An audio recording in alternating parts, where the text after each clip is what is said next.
እሱን እኮ ነው ትንቢት ልነግርህ እኮ ነው የአባቴ ነው እሱን እኮ ነው የምልህ። የመጣሁበትን እኮ ነው። ይሄ አሁን ያለንበት ቦታ የታላቁ ንጉሠ ነገሥት የአፄ ዮስጦስ ቦታ ነው ማለት እሳቸው በዚች የኢትዮጵያ ንጉሠ ነገሥት በነበሩበት ጊዜ የተአነጸች ቤተክርስቲያን ናት። እቺ መካነ ስብሐት ልደታ ለማርያም ትባላለች። የምስጋና ቦታ መካነ ስብሐት ማለት የምስጋና መፍለቂያ ቦታ ማለት ነው እና ስያሜውም የደብሩ አስተዳዳሪ የሚሰየም በዚህ ነው። መልአከ ስብሐት ነው የሚባለው ማለት የዛሬው አስተዳዳሪ በዚህ ነው የሚጠሩት ማለት ነው። እና ይሄ ቦታ እንግዲህ አፄ ዮስጦስ ኢትዮጵያን በንጉሠ ነገሥትነት ሲገዙ በነበረበት ጊዜ ያው የድሮ ነገስታት አብያተ ክርስቲያናትን ያነጻሉ። ያው የሃይማኖት ሰዎች ሃይማኖትና መንግስት አብሮ ነው ጉዞ የነበረ በዛን ዘመንና እሳቸው በነገሱበት ዘመን ቤተክርስቲያን የሰሩችን ነው ማለት ነው። መካነ ስብሐትን ሰሯት አንጸው ሰርተው እንዲያውም የሚደንቀው እሳቸው ታቦተ ልደታን ይዘው አሁን ወደ ማጥመቂያ ያደረግነው ወደ ታች ከአስፋልት በታች ወዳለው ቦታ ላይ እሳቸው በፈረስ ጉግስ አስነስተው በሰራዊት ታጅበው ሲሄዱ ሊቃውንቱ ደግሞ እየዘመራ ካህናቱ አባቶቻችን እየዘመሩ ሲሄዱ ድንግል ማርያም አንዲት መቀነት የታጠቀች ሴት መስላ ከሊቃውንቱ ጋር በመካከል ቆማ አይተዋል። ንጉሠ ነገሥቱ እንግዲህ አስቡት። ይህ መቼም በመንግስትነት ደረጃ ላይ ድንግል ማርያምን ማየት የሚደንቅ ነው። ከዛ አዩት። ሲያዩት እንዴ ሴት እኮ ከካህናት ጋር መቆም የለባትም፣ እችን ሴት አስወጡ፣ በሴት ደረጃ ትቀመጥ አሉ አፄ ዮስጦስ። በኋላ እንዲህ ብለው ቢያዩ ሊቃውንቱ ቢያይ፣ ካህናቱ ቢያዩ፣ ዲያቆናቱ ቢያይ፣ ያለው ህዝብ ቢያይ ሴት የቆመች ሴት የለችም። አይ ጃንሆይ እሷ የሚያዩዋትን ሴት እኛ አላየናትም አሏቸው። አሃ ለኔ ለኃጢአተኛው ደግሞ ሳትንቅ ተገልጻልኝ ነው እንግዲያውማ እመቤታችን ናት ብለው 40 ቀን ሱባኤ እዛ ገብተው ወድጀልሃለሁ ጥር 11 ቀን በጎንደር እገለጣለሁ እገኛለሁ በረድኤት ግንቦት ልደታ በተድባበ ማርያም ህዳር ጽዮን በአክሱም ጽዮን ጥር 21 በላስታ ወይም በላሊበላ ባለችው ግሼን ደብረ ከርቤ እገለጣለሁ ያለቻቸው ለሳቸው ናት። እና ድንቅ የሆነ ታሪክ ያለው ነውና እቺ መካነ ስብሐት ትባላለች። ታላቁ መምህር ኤስድሮስም ከዚህ እንደ ልደታ ውሃ ብለው ተርጉመዋል። እንደ ልደታ ውሃ እሳቸው እንግዲህ የበቁ ናቸው። የልደታን ውሃ ተጠቅመዋት ይሆናል ብለን እናምናለን ማለት ነው። ስለዚህች ቦታ በአጠቃላይ መካነ ስብሐት ልደታ ለማርያም የአፄ ዮስጦስና የጌታው ኤስድሮስ ቦታ ትባላለች ባጭሩ።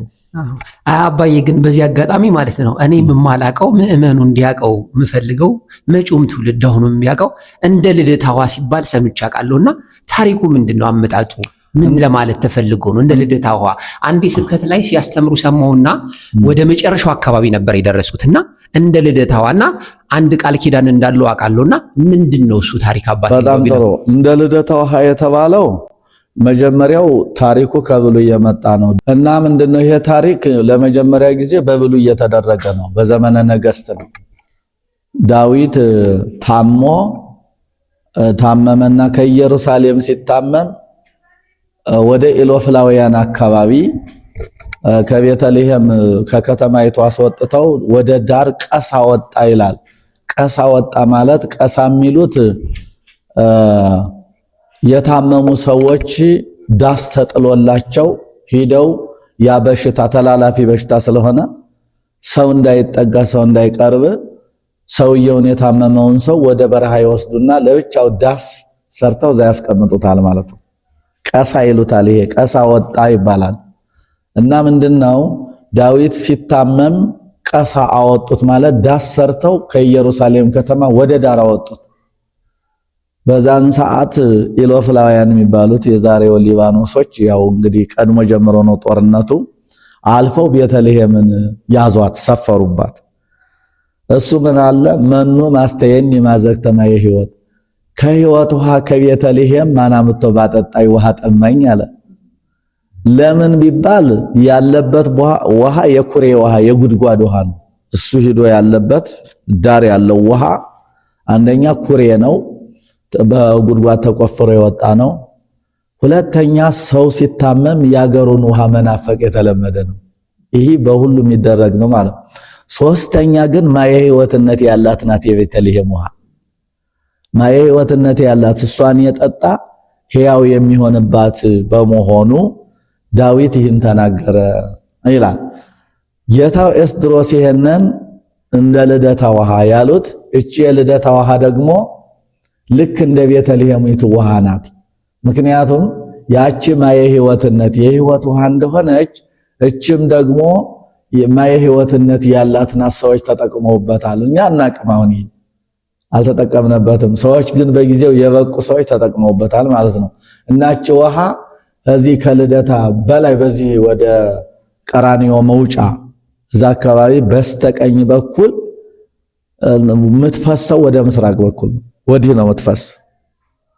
እንግዲህ ከዛ በምዕራብ በኩልና ወደ ምስራቅ የምትፈስ ውሃ ነው። ስለዚህ ማየ ህይወትነት ስላላት እንደ ቤተልሔም ውሃ ማየ ህይወትነት አላት የልደታ ውሃ ብለው ሊቁ ጌታው ኤስድሮስ ተረጎሙ ማለት ነው። ታሪኩ ይሄ አሁንም ውሃ አለች፣ ውሃ ትገኛለች፣ ቦታውም አለች። ይኸው እዚህ ወጣ ብለችና ቀበቷ ቀራንዮ መድኃኒዓለም ወደ ግራ ተተ በቀኝ በኩል አለች። ሰው ግን አሁን ያውቃታል፣ ይገለገልባታል። እሷን ውሃ ብዙም አያውቃትም፣ የተወሰነ ነው የሚያውቃት። እስቲ እግዚአብሔር ይፍቀድና በቀጣይ ደግሞ እሷን ውሃ ለተመልካቾቻችን ወስደን የምናሳይ ይሆናል። ምክንያቱም ትልቅ ታሪክ አለው፣ ትልቅ ቦታ አለውና እግዚአብሔር ሲፈቅድ ያው እንግዲህ እርሶ ያው የማስተማሩም የተለያየ ጊዜ ቢዚ ይሆናሉ፣ ስራ ይበዛቦታል። ግን አመቻችተን አንድ ቀን ደግሞ እርሶ ባሉበት ተባርኮ ሰው ያው ግንዛቤ ሊኖሩ ይገባል። እኔ አሁን ነገርኩት ባለፈው እንደዚህ ሰምቼ ነበርና ግን ምንድነው የሆነ ስሜት ስለነበረኝ እግዚአብሔር ፈቅዶ ደግሞ እርሶን ሳገኝ ይሄን ነገር ለመጠየቅ ወደድኩኝ። እግዚአብሔር ፈቅዶ ደግሞ ዛሬ ነገሩኝ። በቀጣይ ደግሞ ቦታዋን ሄደን አይተን ሌሎቹም ሰዎች መጥተው ታሪኩ ላይ እንዳየ ነው እንደሰማ ነው እንደተረዳ ነው እኛም የዚህ በረከት ተካፋይ እንድንሆን እግዚአብሔር ይፍቀድልን። እንግዲህ በቀጣይ ጥያቄ ምንድነው የታደጉ የተወለዱ የሚለውን ነገር እስቲ እሱን ጥያቄ ደግሞ በመቀጠል ጠይቀውታለሁ። እግዚአብሔር ይስጥልኝ አባታችን። እሺ ያው የተወለድኩት በዚህ በስተሰሜን በኩል ወልቃይት ጸገዴ የሚባለው ሰሜን አርማጭሆ ወገራ በለሳ ይባላል። ያው እንግዲህ የአባቴ ሀገር ወልቃይት ጸገዴ ነው። የእናቴ ሀገር ደግሞ ወደዚህ ይመጣል። ደረስጌ ማርያም ትባላለች። ስሜን ደረስጌ ወይም ደጃሹ ውብዬ ያነጿት ታላቋ ንጉሠ ነገሥት አጼ ቴዎድሮስ የነገሱባት እቺ ቦታ ደግሞ ትልቅ ቦታ ናት። አጼ ቴዎድሮስ በኢትዮጵያ በአቡነ ሰላማ የተቀቡባት ደረስጌ የተባለችው እናቴ የዛ ተወላጅ ናት። ያው እንግዲህ ትውልዱ ራስ ገብሬ የሚል ነው። ከላይ ራስ ገብሬ ደጃች ኃይሉ ውብዬን እያለ ነው የሚመጣው። ስለዚህ አሁን የደጃች ኃይሉ ሶስተኛ ትውልድ ነኝ ማለት ነው። እና እናቴ የደረስጌ ሰው ናት። አባቴ ደግሞ ወልቃይት ጸገዴ የተባለው ሀገር ነው። እና ተወልጄ ግን ያደግኩት ያው ጸገዴ ወልቃይት ከተባለው ቦታ ነው ያደግኩ። እንግዲህ አድጌ ትንሽ ለቁም ነገር ስበቃ መንቀሳቀስ ስችል ማለት ወደ 10 ምናምን ቤት ስገባ ወላጅ አባቴ ደግ ነበሩ። በጣም አቶ ጌጡ ተጫነው ይባላሉ። አባቴ በጣም ደግ ስለነበሩ አንድ ቀን ትዝ ይልህ ወይዘሮ መብራት ወይም እሙሃይ መብራት በኋላ እሺ የተወለድኩት እንግዲህ በሙሉ ወይ 59 ነኝ ወይም ደግሞ 60 ነው። ከነዚህ ከሁለቱ አይወጣም። ብዙ ጊዜ የአገር ቤት ሰው ደጃች ገሌ ሲነግሱ ነው የተወለድክ ነው የሚል እንጂ ዓመተ ምህረት አያውቅም። እንዲያ ስለሆነ በሙሉ 60ና ወይም 59 አካባቢ ከሁለቱ ነው የሚባለው። ያው የተጣራው 60 ብለን ያዘው። እንዴት ወደ መንፈሳዊ ህይወት እንዴት ጀመሩ? ወደ አብነት ትምህርት እንዴት መጡ? በልጅነቱ ለቤተክርስቲያን የነበረውት ፍቅርና ትስስር ምን ይመስል ነበር? እና የኔ አባት ቀትር ላይ ተኝተው ተነስተው እሳቸው ከቤት ምሳ በልተው አረፍ ብለው ቆይተው 6 ሰዓት 7 ሰዓት ይመስለኛል መጡና ገብረ ማርያም አሉኝ። አቤት ብዬ ሄድኩኝ። ልጄ የምትማረው የአብነት ትምህርት ነው አሉኝ። ይሄን እኮ ነው ማመጣልህ። ልጄ የምትማረው የአብነት ትምህርት የቄስ ትምህርት ነው። እንደውም እሳቸው አብነት አላሉ፣ የቄስ ትምህርት ነው። ልጄ የሚሆነው አይታወቅምና የቄስ ትምህርት ነው የምትማር ብለው ወደ ቤታቸው ገቡ። ከዛ በኋላ ገና አልተባሁም ነበር ወጥቶ ለመማር። ወዲያው ግን እሳቸው ከ4 ዓመት አካባቢ ጀምሮ አባቴ ያው እዚህ ዓለም ተለዩብኝ። ከዛ እናቴ ብቻ ናት ያለችው። እሷ እያሳደገችኝ እያለ ጊዜው ሲደርስ ቆሎ ትምህርት ልማር ነው አልኩኝ። የቆሎ ትምህርትን በነገራችን ላይ የቆሎ ትምህርት ማለት ግን ጸያፍ ግን አይደለም። ጸያፍ አይደለም። የቆሎ ትምህርት ማለት የመናኝነት ትምህርት ማለት ነው። ቆሎ በልቶ ጥሬ ፍትፍት ሳይበላ ጥሬ ብቻ ቆሎ ብቻ በልቶ ሊቅ የሚሆን ማለት እኮ ነው። ይሄ እኮ ባይታዊ ተማሪን ብፁዕ አቡነ እንድርያስ ሲገልጡት ምን አሉ? ሳያውቅ የመነነ ብለውታል። ስለዚህ እኮ ይሄ እኮ ጥሬ እየበላ የሚማር ጎበዝ ጠንካራ ማለት እኮ ነው።